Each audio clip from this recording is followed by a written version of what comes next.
Chaque jour, Charles et Carole vous présentent la leçon de l'école du sabbat.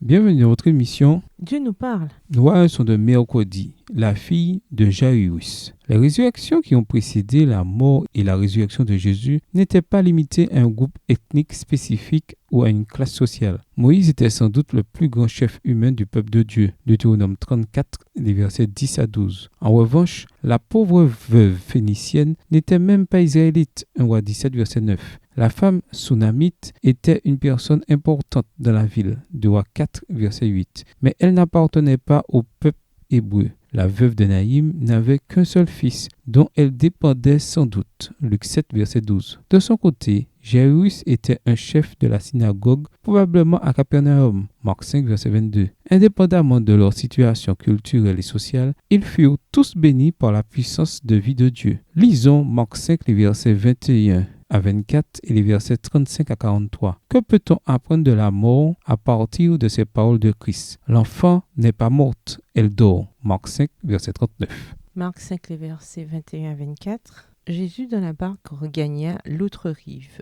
où une grande foule s'assembla près de lui. Il était au bord de la mer. Alors vint un des chefs de la synagogue nommé Jairus, qui, l'ayant aperçu, se jeta à ses pieds et lui adressa cette instante prière. « Ma petite fille est à l'extrémité. Viens, impose-lui les mains, afin qu'elle soit sauvée et qu'elle vive. » Jésus s'en alla avec lui, et une grande foule le suivait et le pressait. Verset 35.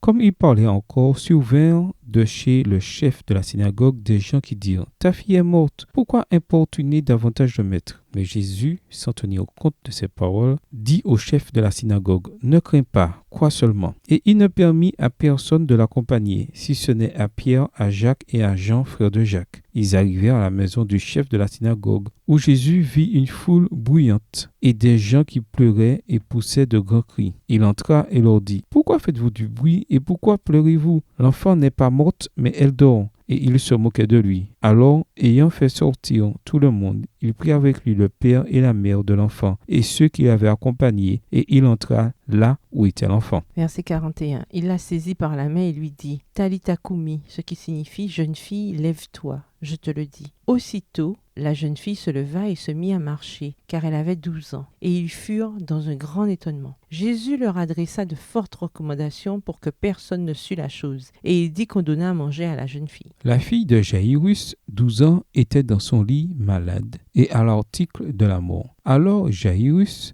alla voir Jésus et le supplia de venir chez lui pour poser ses mains guérissantes sur lui. Mais avant qu'il n'arrive à sa maison, quelqu'un vint avec la mauvaise nouvelle. « Ta fille est morte, pourquoi importuner encore le maître ?» Marc 5, verset 35. Alors Jésus dit au père endeuillé, « N'aie pas peur, crois seulement. » Verset 36. En effet, tout ce que le Père pouvait faire, c'était de faire totalement confiance en l'intervention de Dieu. Arrivé à la maison, Jésus dit à ceux qui étaient assemblés « Pourquoi cette agitation et ces pleurs? L'enfant n'est pas morte, elle dort. » Marc 5, le verset 39. Ils se moquèrent de lui car, premièrement, ils savaient qu'elle était morte et deuxièmement, ils ne saisissaient pas la signification de ces paroles. Il semble que cette métaphore réconfortante du sommeil, signifiant mort, ait été l'approche préférée de Christ pour l'évoquer. Matthieu 9, le verset 24, Luc 8, le verset 52, voire Jean 11, les versets 11 à 15. La mort est un sommeil, mais c'est un profond sommeil dont seul le grand dispensateur de la vie peut nous réveiller, car lui seul a les clés de la tombe. Apocalypse 1, le verset 18, Jean 3, le verset 16 et Romains 6, le verset 23. Texte tiré du livre The SDA Bible Commentary, commentaire biblique adventiste au volume 5 à la page 609.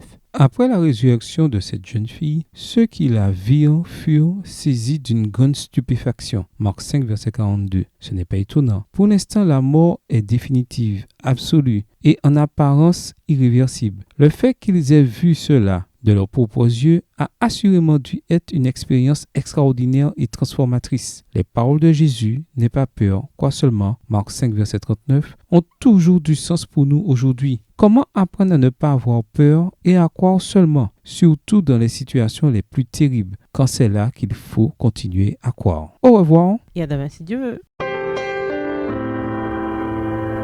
Dieu nous parle.